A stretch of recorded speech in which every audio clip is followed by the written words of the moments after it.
Muy bien. Entonces, el otro tema que es importante, ya vimos lo que ocurre en el trauma penetrante y en el trauma que afecta el parénquima pulmonar y las estructuras intratorácicas. Pues vemos el hemotórax, el neumotórax, y ahora vamos a mirar lo que es la contusión pulmonar. Contusión pulmonar, como lo dice, es una lesión donde tenemos afección directa del parénquima pulmonar, ¿de acuerdo? Entonces vamos a tener afección del parénquima pulmonar, pero fíjense que dependiendo del tamaño de la contusión, estas contusiones pulmonares pueden ser mortales. La mortalidad de la contusión pulmonar es alta.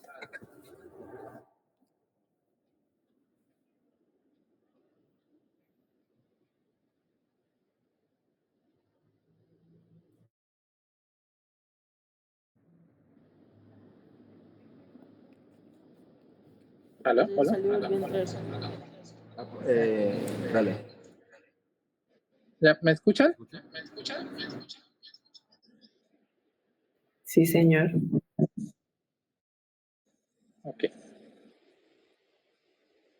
Vale. Entonces, la mortalidad de la contusión pulmonar es alta. ¿Por qué? Porque líquido, de sangre, de linfa, de aire, daño alveolar y la mortalidad, miren, 22 al 30%. ¿Por qué? Porque es que esto, además del daño pulmonar, ahora vamos a ver cómo el pulmón empieza a dañarse como unos cortocircuitos y aparecen complicaciones que, bueno, era algo que teníamos en la clase de fisiología, pero hablamos como el síndrome de estrés respiratorio, que también lo vamos a hablar cuando hablemos de la fisiología.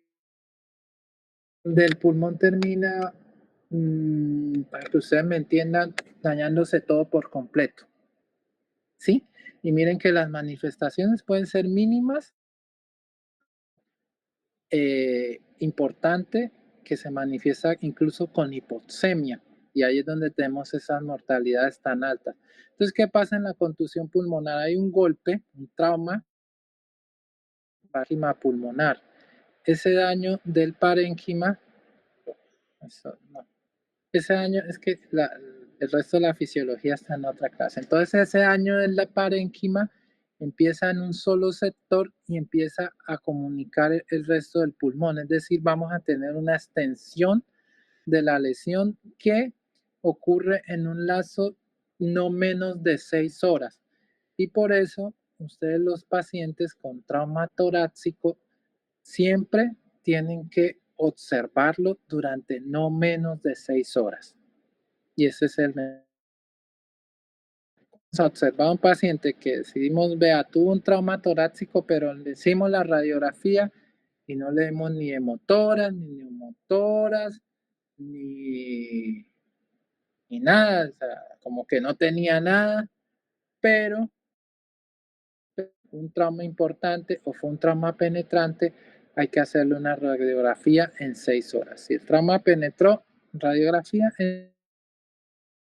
ya en 6 horas nos damos cuenta si hubo contusión, si hubo neumotoras o si hubo hemotoras. Si a las 6 horas la radiografía está normal, que teníamos ahí para tubo de toras, el paciente se puede ir tranquilito para su casa. ¿Listo? La otra cosa de los órganos intratorácicos es el taponamiento cardíaco. El taponamiento cardíaco es como un tipo, digamos, un derrame, pero que no ocurre ya en el espacio pleural, sino que ocurre en el espacio pericárdico, ¿sí? Y es cuando tenemos más de 100 centímetros en la cavidad pericárdica, produce una disfunción diastólica, sobre todo aguda, y el paciente se puede presentar con la famosa triada de Beck. La triada de Beck, que se caracteriza por hipotensión, ruidos cardíacos velados e ingurgitación yugular.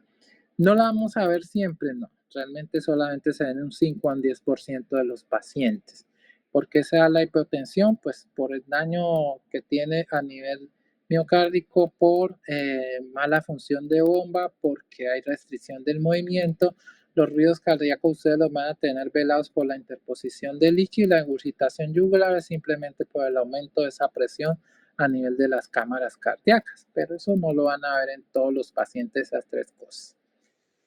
¿Cuándo sospecha uno que el paciente puede tener taponamiento? Cuando las heridas ocurren dentro de esta área que es la llamada área precordial.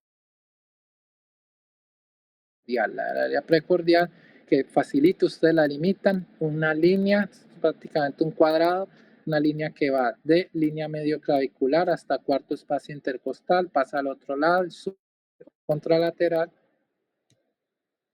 y todo lo que ocurra dentro de esta área es lo que nosotros llamamos trauma precordial, ¿sí? Entonces aquí, si nosotros tenemos un paciente con alguno de los síntomas que entran dentro de la triada de Beck, taponamiento cardíaco.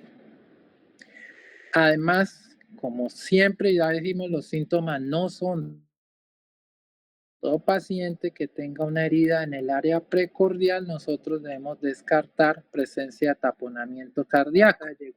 Y aquí, o de compromiso pericárdico. Y aquí ya viene la pregunta de todos los exámenes. ¿Cómo nosotros estudiamos el trauma precordial? ¿Qué han visto hasta ahorita? Un voluntario, de todos los voluntarios. Hola.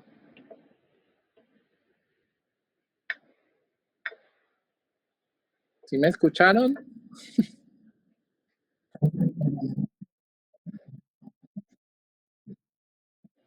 Ajá,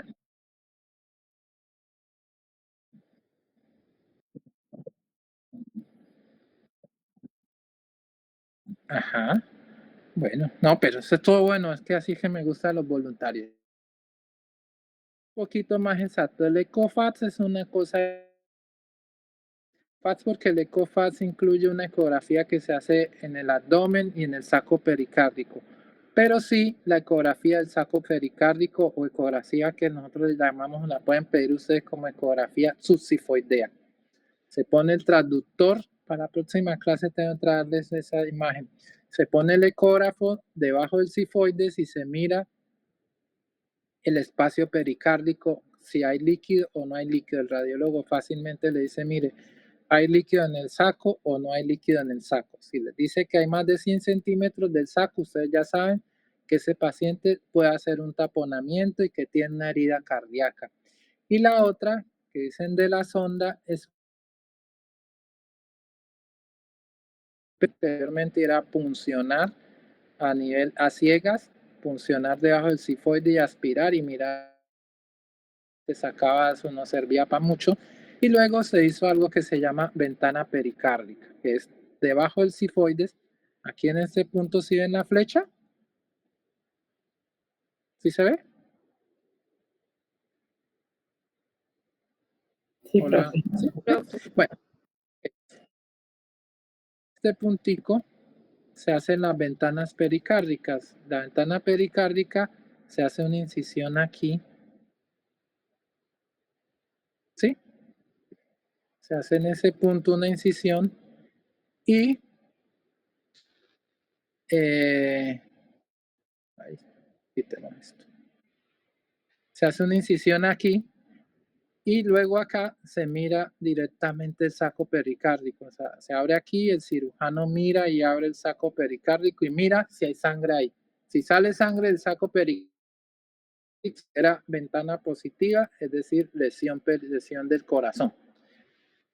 O para ustedes evitarse eso, pues lo que hacen mejor es una ecografía y la ecografía pues se evalúa ese líquido y se evitan llevar al paciente a anestesia y hacerle una herida y toda esa cosa. Y por eso este procedimiento de la ventana pericárdica, que a mí me tocó hacerlo mucho, lo hacíamos mucho anteriormente que no teníamos eco, está un poquito ya en desuso, la verdad.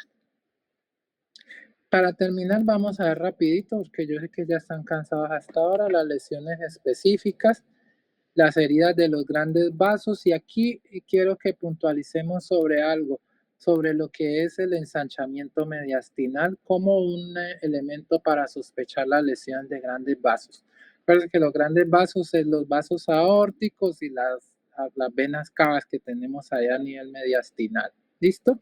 Eso es cuando hablamos de grandes vasos. Aquí no vamos a puntualizar mucho Y lo más importante de todo este poco de signos que hay aquí es el mediastino mayor de 8 centímetros. Y acuérdense que ¿qué es el mediastino? Es esta área que está aquí en el medio del tórax, que cuando nosotros pedimos una radiografía se ve una sección blanquecina en la mitad. Normalmente esto no debe medir más de 8 centímetros. Nosotros, ¿cómo lo medimos? Vamos al primero, segundo, tercer espacio intercostal y vemos una línea desde donde se ve clarito hasta clarito al otro lado. Esto no debe medir no más de 8 centímetros. Si no mide más de 8 centímetros, quiere decir esto. Y si ustedes ven un paciente que tiene ensanchamiento, es posible que sea una lesión de grande vaso. Básicamente los aneurismas que ustedes pueden tener. Ojo que estas radiografías, para ustedes decir que hay un ensanchamiento, deben ser con el paciente en posición de pie o sentado. ¿Por qué? Porque cuando se hacen proyecciones en los pacientes acostados y el mediastino por la proyección que se hace se puede ver un poco más grande. Ojo con eso, no le paren bola. Si eso no está sentado o de pie, reevalúen ese mediastino y no se vayan a confiar de que es un mediastino ensanchado. Pero siempre que ustedes encuentren ensanchamiento mediastinal, tienen que descartar presencia de aneurisma o cualquier tipo de lesión a nivel de los grandes vasos. ¿Listo? Siempre, bueno, y algo que se me olvidaba, cuando ustedes tienen esto así ensanchado, siempre hay que complementar, acuérdense que la radiografía es lo del ensanchamiento, pero no nos puede descartar las lesiones. Siempre hay que hacer una tomografía de tórax contrastada para evaluar ese mediastino ensanchado. Puede ser que el paciente tenga una patología médica que no sabía, ¿sí? Vamos, un tumor ahí con unos ganglios grandes se ve así como esto. El timo aumentado de tamaño se va a ver como eso, ¿sí? Un bocio tiroideo que llega al mediastino se puede ver como eso. Entonces ustedes se pueden asustar y decir, uy, no, mire, ese señor tuvo un accidente y tiene el mediastino ensanchado, eso es un aneurisma y no sé qué, y salen corriendo. No, puede ser que eso ya sea una cosa viejita y lo que tienen que aclarar es siempre con una tomografía. ¿Listo? Esto es más raro, realmente el trauma traqueobronquial es 1% de la lesión, la mortalidad casi que es inmediata, a no ser que se ocurra dentro de una institución médica, ya sea por iatrogénicas o los pacientes tienen disfonía, hemoptisis, enfisema subcutáneo, eh, hay poca expansión pulmonar, siempre creo que decía una tomografía con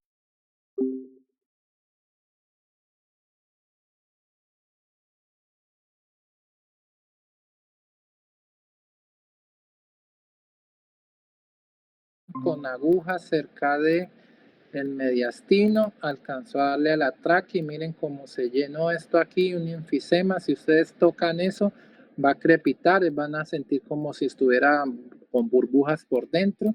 Se ve esto ensanchado y radiográficamente ustedes van a ver también un ensanchamiento mediastinal. Este paciente, pues posiblemente va a tener hemoptisis, va a tener disfonía, va a tener un problema ventilatorio. Siempre hay que hacerle la tomografía para descartar esto. Las lesiones de esófago también las van a diagnosticar pacientes con eh, heridas que ustedes ven que llegó hacia el mediastino, ya sea que lo atravesó, es decir, una herida vamos a tomar el ejemplo de un paciente que tenga una herida por bala que entró por aquí y salió por el otro lado y luego les llega a ustedes con síntomas como disfagia o hematemesis o hemotisis, ustedes pueden pensar de que tenga una lesión ya sea traqueal o una lesión del esófago si llega con disfagia. Entonces, la mortalidad, miren, está hasta el 100%. ¿Por qué? Porque el esófago es una estructura contaminada. El esófago es contaminado y al romperse dentro del mediastino, que es estéril, genera una cosa que se llama mediastinitis, que tiene una mortalidad muy alta, porque el mediastino es una cavidad cerrada, infectada, pues el paciente entra en un choque séptico casi que inmediato. ¿Cómo se puede sospechar? Entonces, una cosa es el ensanchamiento mediastino que se llama neumomediastino, que es este mediastino, ¿sí? Pero miren que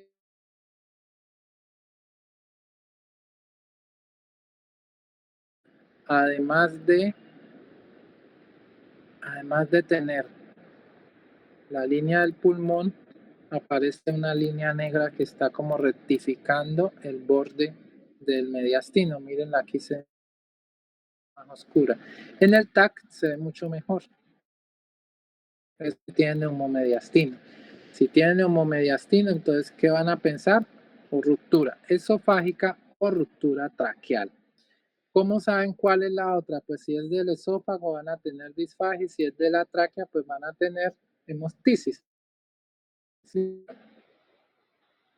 Las heridas de diafragma, que estas son también muy poco frecuentes, pero se pueden dar sobre todo en las llamadas heridas toracoabdominales. Ahí es donde las vamos a sospechar. Se puede ser por trauma cerrado o por trauma abierto. Rara vez es bilateral, la verdad. Bilateral. Cuando se la sospechan todas las heridas, esta parte que se llama área toracoabdominal, que va desde el cuarto espacio intercostal hasta el reborde costal. Todas las heridas que ocurran en este punto son heridas toracoabdominales. En la parte posterior, ustedes van a verlo desde el hasta el reborde de las costillas atrás, casi que hasta la parte por encima de la región lumbar. Entonces, todas las últimas costillas posteriores y hacia arriba, hacia la punta de las escápulas. Todo eso es área toracoabdominal. ¿Cómo se da uno cuenta si tuvo o no lesión del diafragma? Es un músculo que está por acá adentro, entonces van a haber dos formas. Podemos o hacer una incisión,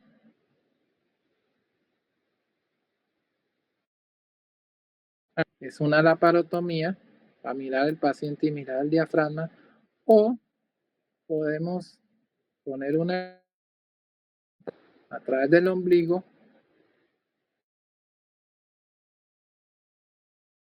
¿Cuál es la otra vía? Poner una camarita acá por el tórax y mirar.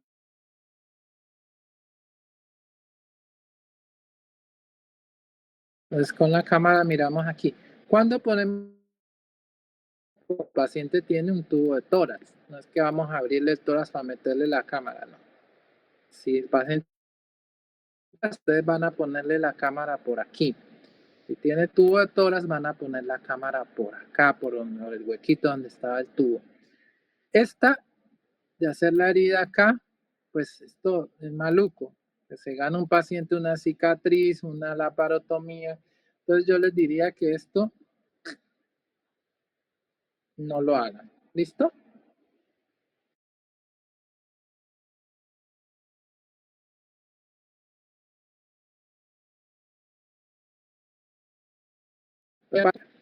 Ya para terminar, un poquito las complicaciones del trauma de tórax, las más frecuentes son las infecciosas, lo que llamamos el empiema.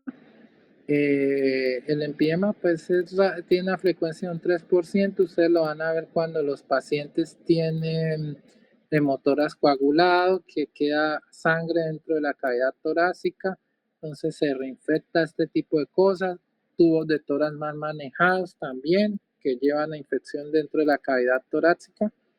Entonces generan acúmulo de pus dentro de la cavidad torácica, es lo que se llama empiema. Los gérmenes que vamos a encontrar pues son los de la pared, estafilococos, streptococos, ocasionalmente algunos gram negativos, aunque con menos frecuencia. El hemotoras coagulado pues son hemotoras donde se queda sangre ya que no termina de ser drenada totalmente, el manejo siempre va a ser quirúrgico. Es muy raro. ¿Cómo lo van a diagnosticar? Pues generalmente se diagnostica por radiografía, donde hay opacidades persistentes, donde ustedes le ponen tubo y sigue el paciente con una opacidad, pero el diagnóstico se corrobora, al igual que el empiema, con una tomografía.